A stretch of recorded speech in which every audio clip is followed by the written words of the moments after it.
একটা কনটেন্ট ক্রিয়েটরের সবচেয়ে বড় স্বপ্ন, প্রয়োজনীয় জিনিস সেটা হচ্ছে একটা ট্রাইপড। একটা ট্রাইপড কিন্তু খুব জরুরি একজন কনটেন্ট ক্রিয়েটরের জন্য। চলে আসলাম আজকে ট্রাইপড কেনার জন্য আমার ছোট ভাইকে নিয়ে। তো এগুলা ভালো করে দেখতেছে।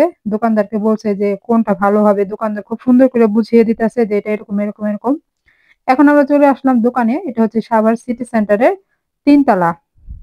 তো আমার ছোট ভাইয়ের পরিচিত দোকান। তো এখানে আমি ট্রাইপড, সেলফি স্টিক, মাইক্রোফোন এগুলা নিলাম। খুবই স্বপ্ন ছিল এবং শখ ছিল এটা। প্রত্যেকটা কনটেন্ট ক্রিয়েটরেরই একটা স্বপ্ন এবং শখ। কারণ এইগুলা জিনিস কনটেন্ট তৈরি করতে খুবই প্রয়োজনীয় একটা জিনিস। কারণ অন্যের কাছে কতক্ষণ বলবেন ভিডিও বানায়া দাও। তাই একটা ট্রাইপড যদি থাকে নিজের ভিডিও আপনি খুব সুন্দর অনায়াসে নিজেই তৈরি করতে পারবেন। তারপর আমি বাড়িতে এসে এই তো নিজেরটা সব মানে খুলে দেখাইতেছি, রিভিউ করতেছি। তো এতদিন আমি রিভিউ করি নাই, আজকে আপনাদের দেখাইলাম। খুবই সুন্দর। এটা হচ্ছে ছোট, একদম অক্টোপাসের মতো। এটা হচ্ছে মিনি ট্রাইপড। এটা আপনি দেয়ালের সাথে লাগাইতে পারেন। তারপর যেভাবে মন চায় ওইভাবে রাখতে পারেন।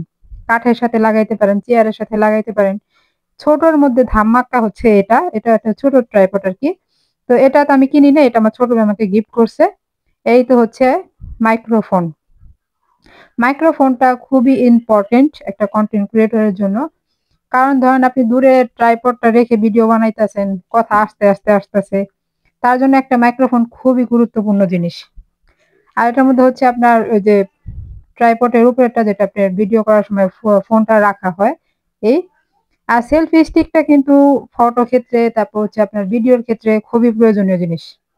এটাও আমি রিভিউ করে দেখাচ্ছি। এটাও বাক্স থেকে ওপেন করে দেখাচ্ছি। এই তো একটা সেলফি স্টিক কিন্তু ট্রাইপডের মতো কাজ করে। এটাও নিচেও ট্রাইপডের মতো ছড়ানো আছে।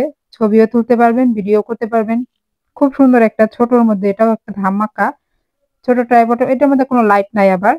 আরেকটা আছে ট্রাইপডের যে উপরের অংশটা ওটার উপর একটা ছোট লাইট থাকে। আর যেটা কম্বো প্যাকেট আছে ওটা কিনলে আবার লাইট সহ পাওয়া যায়। তবে লাইট সহ নাকি বেশি দিন লাস্টিং করে না। তাই আমি লাইট ছাড়াটাই নিচ্ছি। আর হচ্ছে এই তো আমার ট্রাইপডটা। দাম বলবো না কারণ এখানে দাম বলা যাবে না। তো দাম বললাম না। তো বলবেন কেমন হয়েছে আমার ট্রাইপড, তারপর আমার ছোট ট্রাইপডটা কেমন হয়েছে, তারপর হচ্ছে আমার সেলফি স্টিকটা কেমন হয়েছে, মাইক্রোফোনটা কেমন হয়েছে। মাইক্রোফোনটা আবার ডাবল ইসের কম্বোর সাথে যে মাইক্রোফোন দেয় ওটা একটা, আর এটার মধ্যে হচ্ছে ডাবল মাইক্রোফোন। খুবই ভালো লাগছে। এই তো ছোট বড় আমি সব মানে দেখতেছি আর কি কেমনে কি করা যায় আর কি, কোনটা দিলে টাইট হয় কোনটা দিলে লুজ হয় সবই আর দেখে নিতেছি। পরে ফাইনালি আমি আমার ফোনটারে কভার চেঞ্জ করলাম, তারপর হচ্ছে গরিলা গ্লাস লাগাইলাম। ভালো থাকবেন সবাই, আল্লাহ হাফেজ।